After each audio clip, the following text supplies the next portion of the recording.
Good morning, everybody, and welcome to Conversations with the Soul. There, that's a little bit better. I'm a little higher.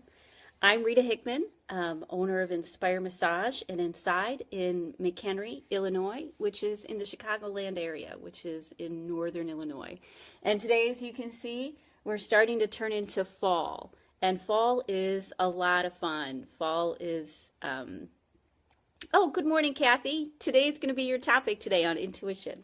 So fall is a lot of fun just because of all of the changes and all the things that are happening. And so I'm diving into this new part of the year. The colors are just about done.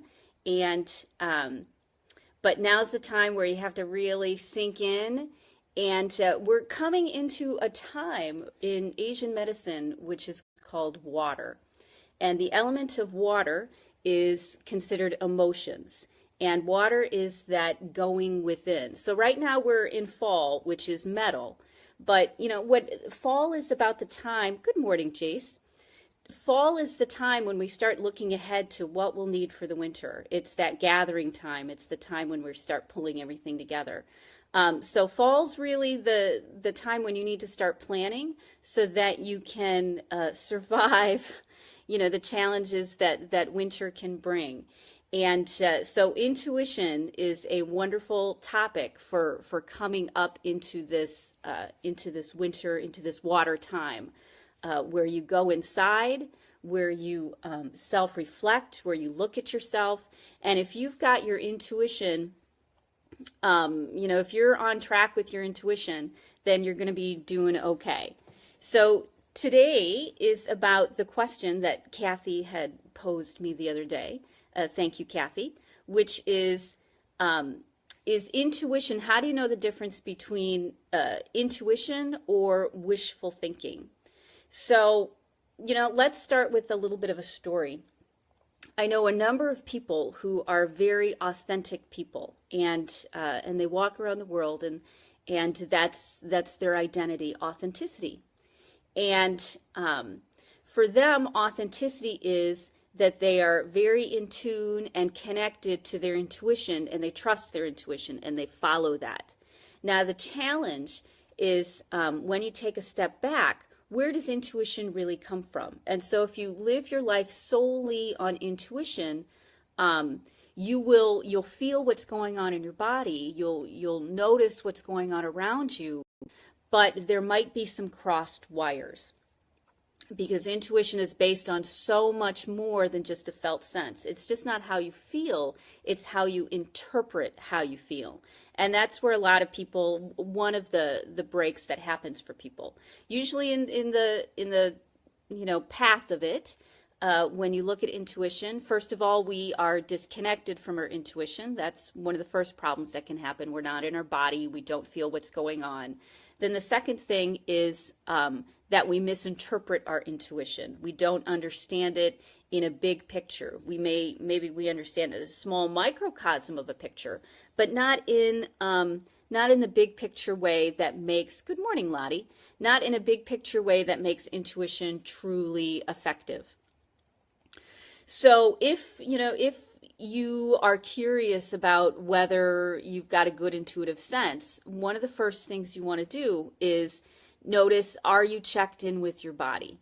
Are you feeling what's going on inside of you? Do you feel a tight stomach? Do you feel tension in your shoulders and your neck? You know, and body work is really great for, body or energy work is really great for getting you back in touch with what you're feeling and sensing. Here's a fun little side note. You know, they found that people who are really good spellers usually have a good felt sense. And so their felt sense tells them whether something is spelled right or spelled incorrectly, because they've seen so many words, you know, that they get a little ding somewhere in their body that says, yes, that's spelled correctly. And I was an excellent speller when I was a kid, and I never knew why. And the reason why was because I had a very heightened felt sense. I could feel everything around me that was going on. And for a long time, my wires were crossed, and I thought that what I was feeling was anxious, depressed, angry, frustrated, and I kept trying to find, get to the bottom of it. Why am I so angry? Why am I depressed? Why am I frustrated? And in reality, it was a felt sense that I had somewhere in my body that I was interpreting as an emotion. And when I started to realize that not all felt senses were emotions, that was a real breakthrough for me. So, step one is get in touch with your body, but step two is to start to question everything and be curious. When I broke out of the pattern of thinking that, thanks, Lottie, I like this subject too. When I got out of the pattern of thinking that my headache or my stomach or my shoulders or my knee was directly related to an emotion, when I realized that the world was a lot bigger than that the body-mind was more complex, that really freed me. It took a big weight off my shoulders to start finding the solution for how I felt. I mean, perhaps, something that happened to me and I went into fight or flight and I got aggravated or I got angry, that may be a thread in the big pot. Actually, I call it a scale. How many things on one side of the scale that are not feeling good and how many things that are feeling good.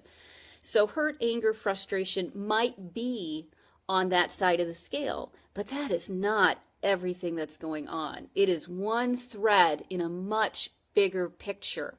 And so just dealing with your anger or your hurt or your frustration or anxiety that might be present isn't going to be enough to get rid of that felt sense. You have to do a lot of things on that side. You have to get yourself into a place of feeling good and good enough so that you can now start to discern your intuition. So a big piece for having great intuition is being in a good physical space.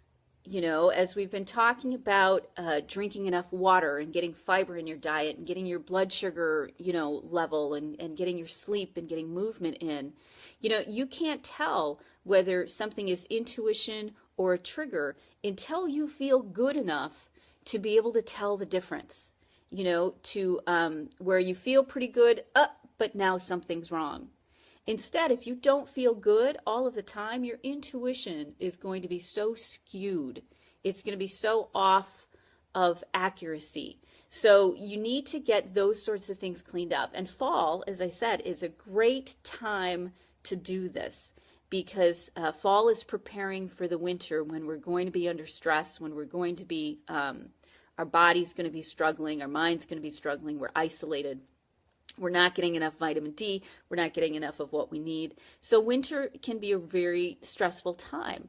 And so now is when we need to start putting these things in place, putting healthy habits in place that will get us feeling good enough so that when winter comes, when we're in the middle of that desolation and isolation of only going within ourselves because there's no place else to hide, you will be prepared. You will be able to use that time how it's meant to be used, which is to navigate what's going on inside of you because you're not busy running around like you were in summer and spring and fall. Now's the time where you can be quiet and go within. So you want to get prepared if you want to have good intuition. So right now is when you want to get all those healthy habits that we talked about for the last 2 weeks, and there's always more in place. Bodywork, communication, connection, creativity, beauty, all of those things. So sometimes your intuition is your body telling you that you're not happy, is your body telling you that something is wrong and something is off and you need to fix it. It doesn't necessarily mean that something is going on outside of you. There may be a little thing that pushes that button, that pushes it over the edge, tips the scale. But that might not be something that you need to respond to. You might not be in a grounded enough place to see it as it is. So when is intuition not wishful thinking? When is intuition an accurate read on the situation? It's not based on how you feel, or any illnesses or anything that's off. It's not based on triggers because, if you trigger, you already know how to handle that. You quiet down, let the trigger pass, and then your mind expands. But it's based on an accurate read of what's going on around you. So what led me down the path of intuition was this book called How We Decide. I don't remember the author, but I've got it in my library and I just love it. It explains how intuition works. And it started out with a story of a pilot who was flying past a zone, the edge of peaceful territory. And he saw something on the radar. Here's the radar guy. This is the captain of the plane, and he saw something on the radar. And actually, it wasn't a plane. I'm sorry, it was a boat. He was on a boat, saw something on the radar, had to figure out whether to shoot it or not. Had to figure out whether it was friendly or if it was good morning, Mark. If it was friendly or if it was something he had to respond to. If it was friendly and he shot at it, then that would be a real problem. But if it was a danger and they got hit, that would be a real problem too. So there wasn't any answer, any way. There wasn't any clear answer. All he had was this blip that he was watching on the radar over the shoulder of his, the gentleman who's able to watch the radar. That's his job. And he decided that it was friendly, to not fire, to let it go. And so everybody was tense, waiting for themselves to be hit, but he decided to let it go and let it to be friendly fire, let it to be friendly. So after the fact, and they survived and they didn't get hit and everything turned out great. After the fact, they wanted to discover, why was his intuition so accurate? Why was it so spot on? How could he know? And so they looked at the brain and how we make decisions. So we talked last week about how our conscious mind is only 10% of our brain. The rest is subconscious and unconscious. And that subconscious and unconscious is bringing in facts and information all the time. It's constantly giving us little micro cues, facial expressions, an extra, good morning, Mary Jane, an extra little blip in an extra little microsecond in the blip going across the screen. So it's taking in all of this information and it's making a decision. Now, in our subconscious mind, it's like a caucus. It's like we've got 7, 8, 9, 10, 11, 12 people in there at least. Every part of our body has its own consciousness, has its own purpose. Every cell, every piece of DNA, every neuron has its own purpose and the things that are important to it. So there's this caucus going on in your subconscious that you're not aware of. And they either come to agreement because they all talked it out and enough parts of you said, yes, this is the direction we want to go. Or there was a voice, like in a trigger, that was louder than everybody else and said, no, this is the direction we're going. Those are triggers. And they can be very well confused for intuition because they feel so strong, so right on. I know what this is. I'm not doing this again. This isn't happening to me. That's based on emotion. But if you have those things cleaned up and then you listen to the decision that you make, there will be two different possibilities. Possibility number one is that this is the most efficient thing that you can do at the time. Possibility number two is that you bring your logical mind in and you say, wait, I really don't need the best can opener that money can buy. I really don't need this thing. You bring your logic and you bring your rationality. You bring your conscious mind into the conversation. Your conscious mind isn't part of the conversation, but it is when you get your intuition. Your intuition comes up. It says, this is the direction we think we should go. And then your conscious mind needs to sit there for a little bit and decide if it's on board too, what action you're going to take. So because there's so many bits of information, it's easy to make decisions based on not the direction you want to go, not your real intention, not your conscious, determined focus. Because remember, intuition is also based on your experiences. It's based on how much you know about something.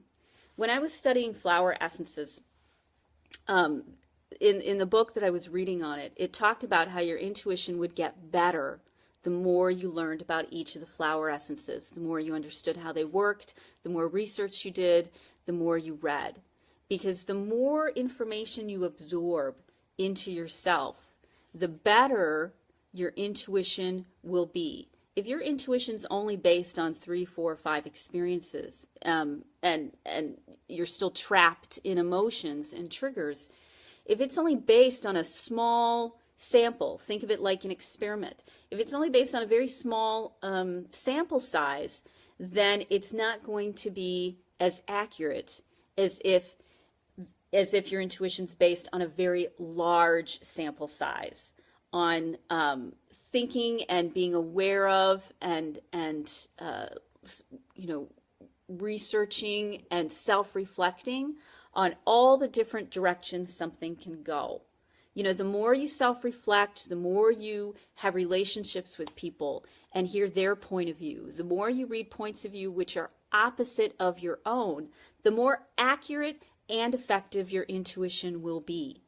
So keep learning and stay curious. For me, I question almost everything. Everything that I think or feel, if I think it, I check in with my intuition.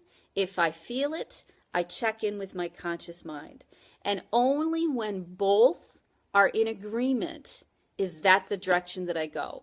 Now, what happens if you've got multiple points of view? You can see this point of view and you can see that point of view.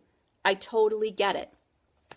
Because in reality, because we've got so many different parts and pieces with so many different purposes and intentions, they say a true sign of wisdom is when you're able to hold multiple points of view simultaneously, that you're okay with the fact that you are in conflict or that you have different points of view. You're okay with that that life is going to turn out fine if you have multiple points of view. It doesn't just have to be one. So the ability to see all these different perspectives and then decide based on that, on all these perspectives, what you want to do will guide you the best, will make the best decision for you. So staying curious, learning about things, taking care of your physical well-being, your emotional well-being, cleaning up your triggers, doing those things, and we'll go in depth for the next week or so on how to build and strengthen your intuition. Thanks, Mark. You too. We're going to work for the next week or so on strengthening and building your intuition and those different pieces. And we'll give you time to start getting things in place and so that you're ready for winter. Because I want all of us ready in that space so you can make the most of that winter time where you can really thrive and grow and take your life to the next level. So I hope you're in with me. Now, you can either do it through these live streams. You can go to inspiremassage.com and sign up for our emails, or you can do massage, body work, energy work, and coaching with me. I'll do coaching over the phone, and I do body work, of course, in person. So if you need a little bit of boost, make sure that you contact me so I can help you go in the direction you want to go. So that's it for today.